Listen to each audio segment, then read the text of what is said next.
Right-wing radio host Rick Wiles is going to enter Hitler territory here. Let's listen to him rant about Muslims and Islam. How many innocent people must die until the world vomits out Islam?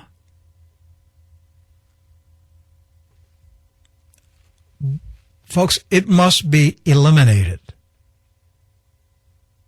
Yes, Islam must be eliminated from the face of the earth. It must be stomped out like cockroaches. It is a religion from hell. Everywhere Muslims go, there is bloodshed and violence. I'm telling you, and I've believed this for a long, long time. At some point, the world will have to obliterate with nuclear weapons Mecca and Medina. Woo! Do a nuclear strike on Islam. He's saying it very broadly there, and he's talking about all of them because he's saying very broadly Islam. He says, quote, stomp them out like cockroaches, eliminate Islam, vomit out Islam. So do a nuclear first strike because they're so immoral. Does anybody see the irony here? You're the one calling for the nuclear first strike. No, what we have here is another Hitler pastor. We did this story a few weeks ago of the other Hitler pastor from Arizona where he called for genocide against gays, a holocaust of gays. This guy's calling for a genocide of Muslims, a holocaust of Muslims. And by the way, like everybody knows I'm part of what you would call the atheist community and part of the progressive community, and they disagree on this issue fairly significantly. And like I've always said, yes, the term Islamophobia is way overused, and sometimes it's conflated with any critique of the ideology of Islam.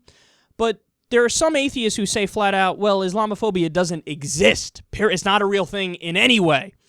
Yes, it is, and you just heard it.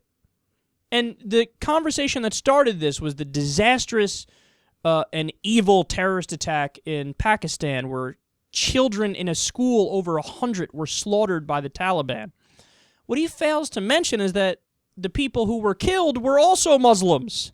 The victims were Muslims. So they never give you the full picture, and they want to paint, or this guy here wants to paint the entire religion with one broad brush. Now, oftentimes when people make that criticism, like, oh, this person is critiquing Islam with or Muslims with a broad brush, sometimes I think that's wrongly invoked, and the person doing the criticism isn't really painting with a broad brush, and they're being wrongly accused of painting with a broad brush. This one here, I think it's fairly clear there's a broad brush at work. And then the most ironic part to me is, well, he says, everywhere Muslims go, there's bloodshed. Quote, everywhere Muslims go, there is bloodshed. You just called for a nuclear strike on Mecca. You have no right to talk about others and their bloodshed. You want the biggest bloodshed of all. So what does that say about you compared to them? Everywhere Muslims go, there is bloodshed. That's a good point because as of today, there are 900 military bases around the world that are Islamic military bases. I can't even get through it. I was going to continue with the joke, but I can't. That's the U.S., dipshit.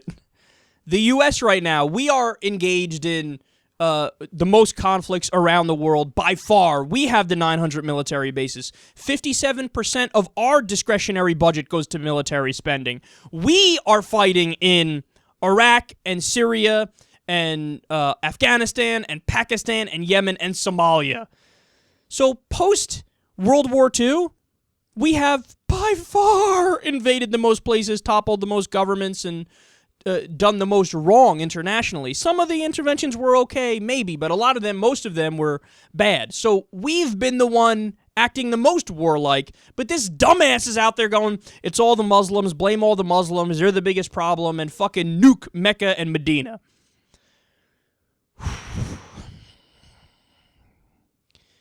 It baffles me every day that these guys are incapable of doing the basic logical exercise that we talk about all the time. I know you guys are probably sick of me mentioning it, and I'm sick of saying it. It's the idea that they think they're the good guys by definition. So if they nuke somebody and kill hundreds of thousands or millions of civilians, in this case, he wants to kill over 1 billion. He wants to kill 1.6 billion people. So he's calling for the death of 1.6 billion people, and he's saying they're savages. But you just call for the death of 1.6 billion people. It's the idea that he's right by definition. We are right by definition. We are the good guys by definition. So therefore, anything we do is justified. You know, there's another group of people that think exactly like that, and it's the people that you supposedly hate. Al-Qaeda thinks we are the good guys by definition. ISIS thinks we are the good guys by definition. The Taliban thinks that. So when they kill innocent people, when they slaughter women and children, that's their justification. It's okay because we're doing it in the name of the right ideology, in the name of the proper ideology, and plus we're the good guys anyway. That's their argument. You just copied their argument to a T, and you're so stupid you don't see the irony in that. It is beyond pathetic.